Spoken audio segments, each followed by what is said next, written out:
बिस्मिल्लाहिर्रहमानिर्रहीम।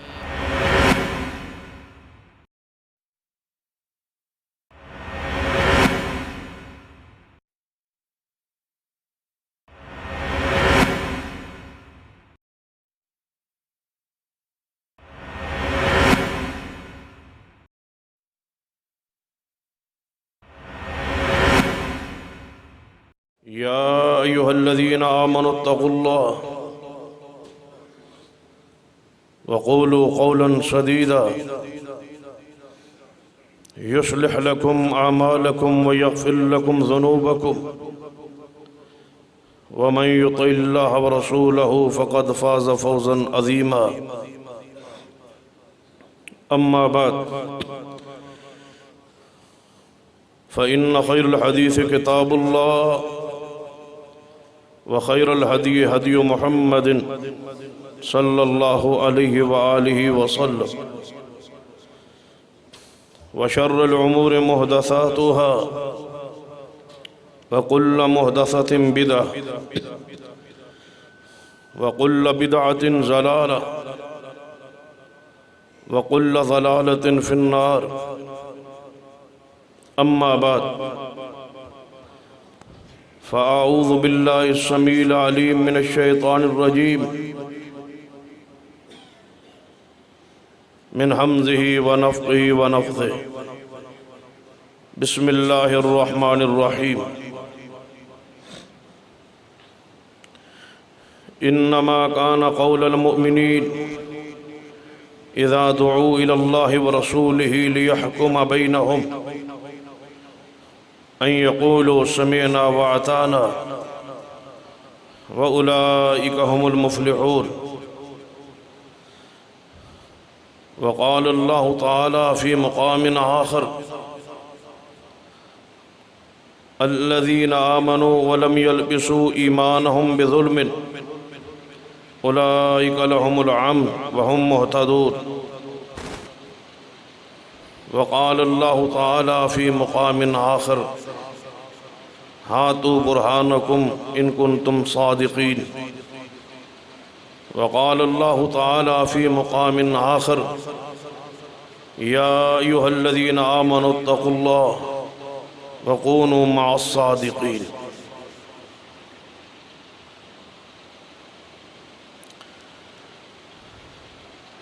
रब्बि इश्रह ली सदरी व यस्सिर ली अमरी वहलुल उक़दतम मिन लिसानी यफ़क़हू क़ौली। रब्बि ज़िदनी इल्मा। सुब्हान रब्बिका रब्बिल इज़्ज़ति अम्मा यसिफ़ून व सलामुन अलल मुरसलीन वल्हम्दुलिल्लाहि रब्बिल आलमीन।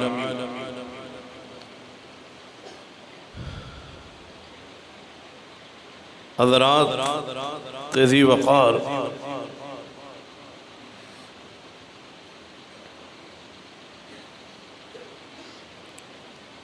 यक़ीनन रसूलुल्लाह सल्लल्लाहु अलैहि वसल्लम की हदीस मुबारका है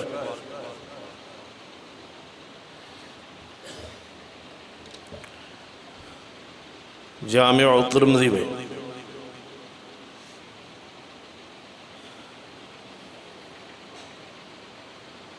आप सल्लल्लाहु अलैहि वसल्लम ने इरशाद फरमाया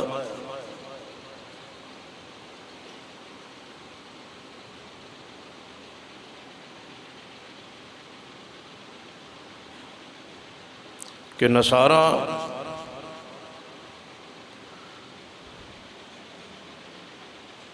बहत्तर फ़िरक़ों में तक़सीम हो गए थे।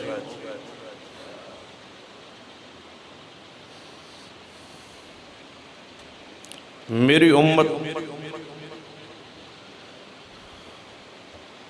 73 फ़िरक़ों में तक़सीम हो जाए।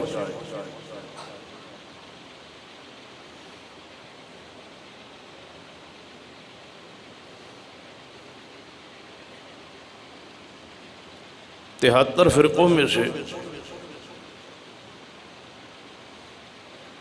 72 फ़िरक़े जहन्नम में जाए।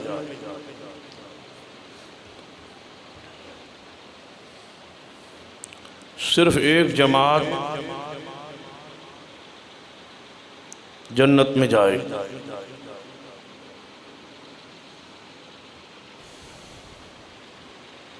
इस हदीस की रोशनी में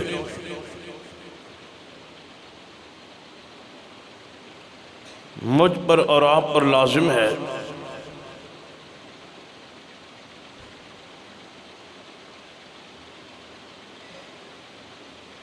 कि हम गौर करें, तहकीक करें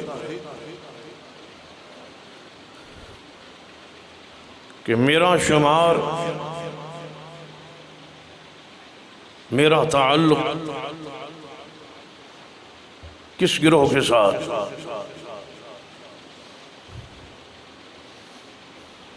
उसके अकायद क्या है, उसके नज़रियात क्या है, उसकी दावत क्या है। क्या ये ऐसा ना हो कि जहालत की वजह से या इस लापरवाही की वजह से अपनी आखिरत बर्बाद न हो जाए।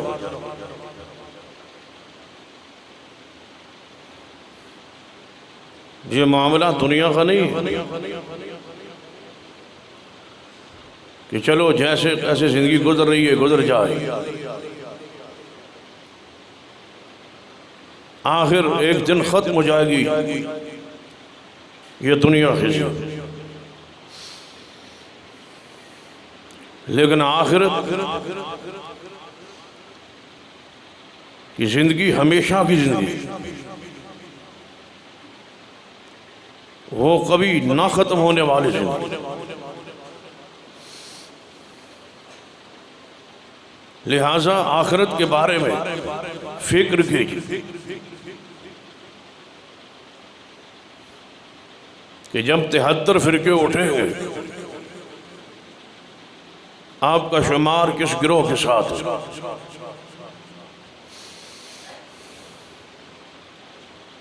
मैं ये नहीं कहता कि आप आलुल हदीस हो जाए, सिर्फ एक दावत फिक्र देना चाहता हूं कि जिस गिरोह के साथ है कम अज कम उसकी तहकीक तो कर लें। तहकीक और पड़ताल के बाद कुरान और सुन्नत को देखने के बाद, मुताले और कोशिश के बाद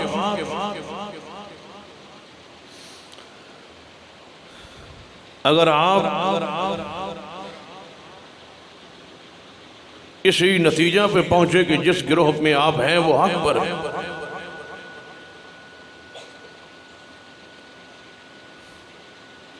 तो फिर बात समझ आती है कि इंसान तहकीक करके लगाए।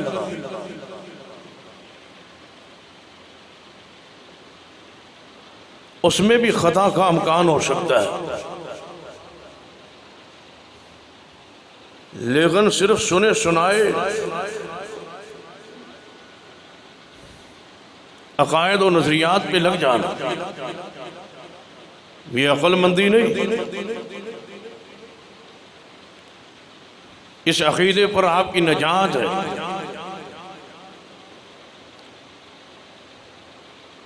इसी बुनियाद पर जन्नत और जहन्नुम है। लिहाजा गौर कीजिए, इसी तड़प और ख्वाहिश की वजह से हमारी शुरू से लेकर आज तक ये रवायत रही है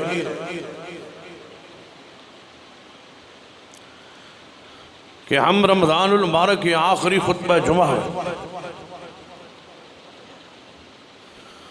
मसलक अहले हदीस, दावत अहले हदीस अवाम के सामने पेश कर, ताकि आपको गौर का मौका मिले, तहकीक का शौक पैदा हो।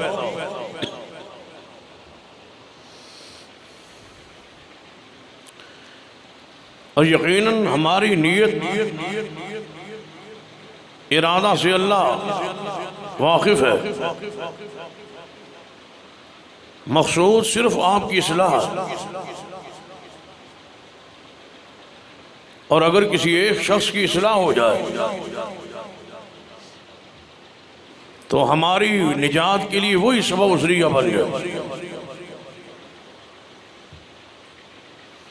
और याद रख ले, अगर पूरी कोशिश के बावजूद दलाइल और बराहीन देने के बावजूद, इश्तिहारात, दावत देने के बावजूद अगर एक शख्स भी उसका अकीदा सही न हो तो हम अल्लाह के फजल व करम से फिर भी कामयाब। क्योंकि हदायत देना ये अल्लाह के इख्तियार, हमारी जिम्मेदारी सिर्फ हक बात अवाम तक पहुँचाना है। और जब कोई आदमी भी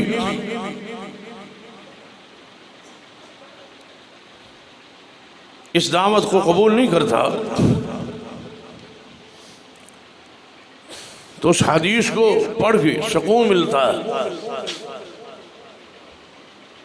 कि नबी अलैहिस्सलाम ने फरमाया, क़यामत वाले दिन कुछ अंबिया अल्लाह की अदालत में आएंगे जिनके साथ एक उम्मती भी नहीं हो, दावत में कोई कमी नहीं, और अंबिया की कामयाबी में भी कोई शक नहीं। जिसने साफ शफाफ दिल के साथ अल्लाह की रज़ा के लिए लोगों की इस्लाह के जज्बा के तहत कुरान और हदीस का सही पैगाम पहुंचा दिया, वो कामयाब ही कामयाब, कोई माने या न माने। तो आइए गौर कीजिए, ये हमारा पैगाम, ये दावत इस वक्त पूरी दुनिया में जा रही है, पूरी संजीदगी के साथ।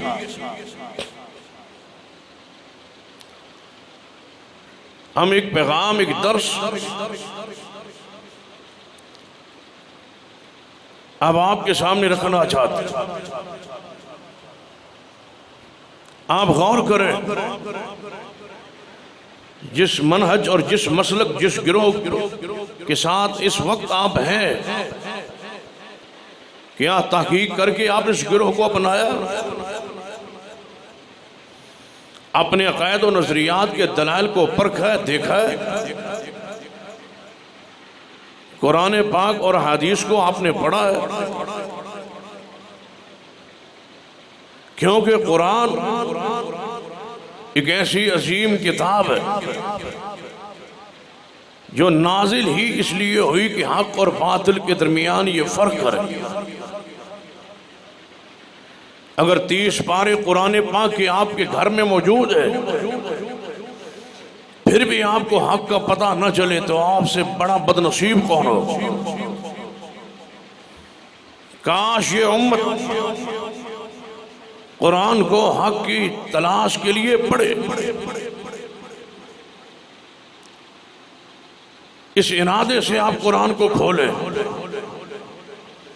और मैं अपनी बात के आगाज़ में ही कह दूं कि जो लोग आलुल हदीस नहीं है और मेरी दावत सुन रहे, उनके लिए ख़ास गुजारिश है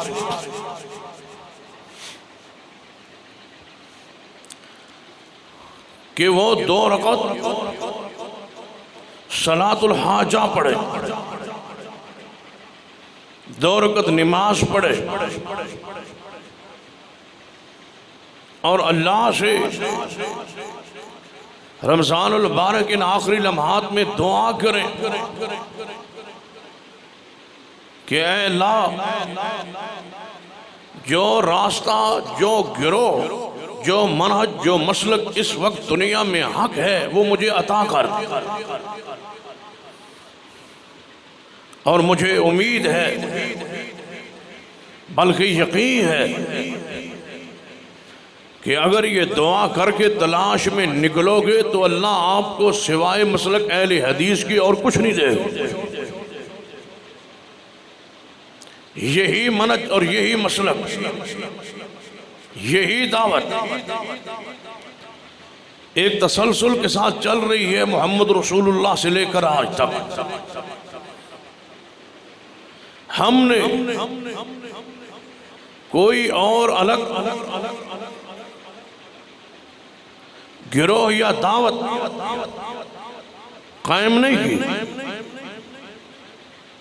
इस बात को मैं एक मिसाल के जरिए समझा था कि अगर एक शख्स के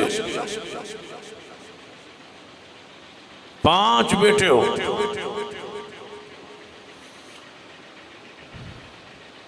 पांचों जमा हो जाए, बड़े बेटे की शादी हो, कुछ अरसा बाद ये कहे कि मैं अलग होना चाहता हूं, अपने बाप के साथ नहीं रहना चाहता, वो अपना मस्कन, अपनी रहायश, अपना घर अलग बना ले और चला जाए। कुछ दिनों बाद दूसरे का निकाह हो, वो भी अपने बाप से अलग घर बना ले, तीसरे का नंबर आए, वो भी यही बात कहे और अलग हो जाए। चौथे का निकाह हुआ, उसने भी अपने बाकी 3 भाइयों के रास्ते पे चलने का फैसला किया, अलग हो गया। कुल इस बंदे के 5 बेटे, 4 अलग हो चुके, अपना घर,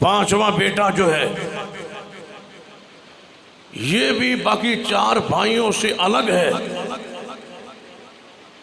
रहता अलग है, खाता पीता अलग है, लेकिन जमाने का कोई अक्लमंद शख्स इसको अलग नहीं कहता। क्यों? इसलिए कि वो अपने बाप के असल घर में मौजूद है, उसने अपने बाप को नहीं छोड़ा। अलग वो हुए जिन्होंने अलग मकाम बनाए, अलग वो हुए जिन्होंने रिहाइश बदली, अलग वो हुए जिन्होंने अपनी निस्बत और पते तब्दील किए।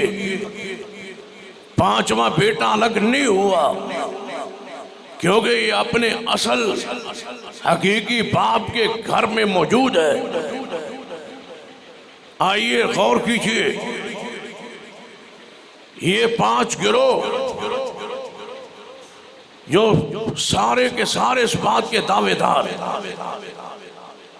कि हम आलो सुन्ना, हम अहले हक, हमारा गिरोह हक पर है। अगर कोई शख्स इन 5 बेटों को, भाइयों को मुत्तहिद और मुत्तफिक करना चाहे, समझदार बंदा यही कहेगा कि अगर 5 भाई मिलकर रहना चाहते हो, अपनी अलग निस्बत,